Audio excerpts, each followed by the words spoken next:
The wedding hall was filled with laughter, music, and the sweet smell of flowers.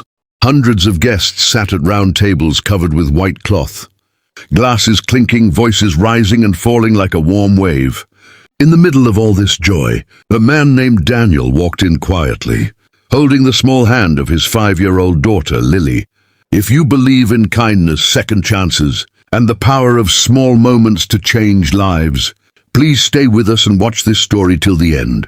If there is any mistake or shortcoming in our story, please kindly forgive us and support us with your love, patience, and encouragement.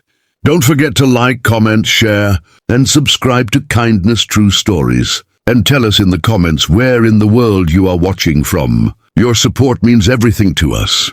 He wore a simple dark suit, slightly wrinkled, and his eyes carried the kind of tiredness that does not come from missing sleep. It comes from carrying grief for too long. He had received an invitation from his old college friend Marcus, the groom, and even though Daniel almost did not come, Lily had begged him. "Papa, I want to see the bride in her pretty dress," she had said. And Daniel could never say no to those big brown eyes. They found 2 empty seats near the back of the hall, far from the center of celebration, which suited Daniel just fine. He was not there to be seen. He poured Lily a small glass of juice, fixed the bow in her hair, and sat quietly watching strangers laugh and dance, feeling more alone in a crowded room than he ever did in his silent apartment. 3 years had passed since his wife, Sarah, had died in a car accident on a rainy Tuesday morning. 3 years since the world had split into before and after. Lily had been only 2 years old then, too young to remember her mother's face, but old enough to sometimes ask, "Papa, where is Mama?" and break Daniel's heart all over again every single time. He had learned to smile through the pain, to pack school lunches and braid little pigtails and read bedtime stories, all while carrying a weight inside his chest that never fully lifted. The ceremony was beautiful. Marcus stood at the altar with tears in his eyes as his bride walked down the aisle. Daniel watched with quiet admiration, feeling a distant ache, not jealousy but memory.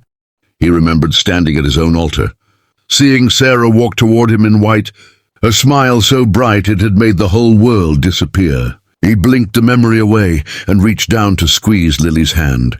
The reception began, and the hall filled with music. People danced, toasted, and took photographs.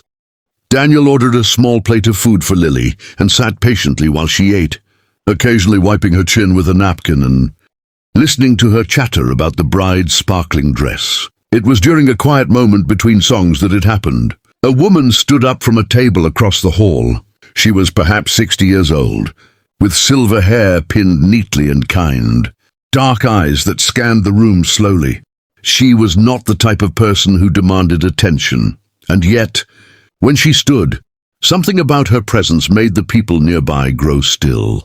She looked directly across the hall, directly at Daniel, and said in a voice that was soft but somehow cut through all the noise, "Look at me." Daniel froze. He did not know this woman. He had never seen her before in his life, but something in her eyes, something deep and familiar, made his heart stop. Lily tugged at his sleeve. "Papa, that lady is looking at you." He stood slowly, confused, and the woman began walking toward him. The closer she got, the more Daniel felt something shifting inside him, like a door being opened that had been sealed for years. She stopped in front of him and looked at his face for a long moment, her eyes growing wet. Then she reached into her small purse and pulled out a worn photograph. She held it out to him with trembling hands.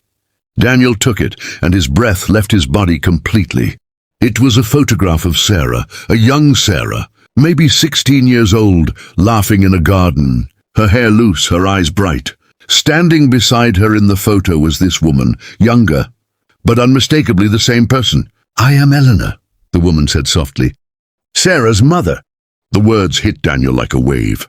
Sarah had told him once, briefly and painfully, that she had been separated from her mother as a child after a family crisis, that she had lost contact and never found her again. It had been a wound Sarah carried quietly, one she rarely spoke about. "I found out about Sarah's passing only 6 months ago," Eleanor whispered, her voice breaking. "I've been searching for her family ever since. Someone told me her husband might be here tonight, a friend of Marcus. Daniel could not speak. His eyes burned. Eleanor looked down then, and her whole face softened like sunlight breaking through clouds. Lily was staring up at her with curious wide eyes. Eleanor knelt down slowly and whispered, "You have your mother's eyes, little one." And Lily, who had never met this woman in her life, did something that made everyone around them go completely silent. She opened her small arms and hugged Eleanor as if she had always known her. Daniel finally let the tears fall, not tears of sadness, but of something being returned to him, something he thought was gone forever. In the middle of a wedding he almost did not attend, surrounded by strangers, he found the last living piece of Sarah, and for the first time in 3 years, the weight in his chest felt just a little bit lighter. If this story touched your heart, please like, share, and subscribe to our channel Kindness True Stories, where every story reminds us that love never truly disappears.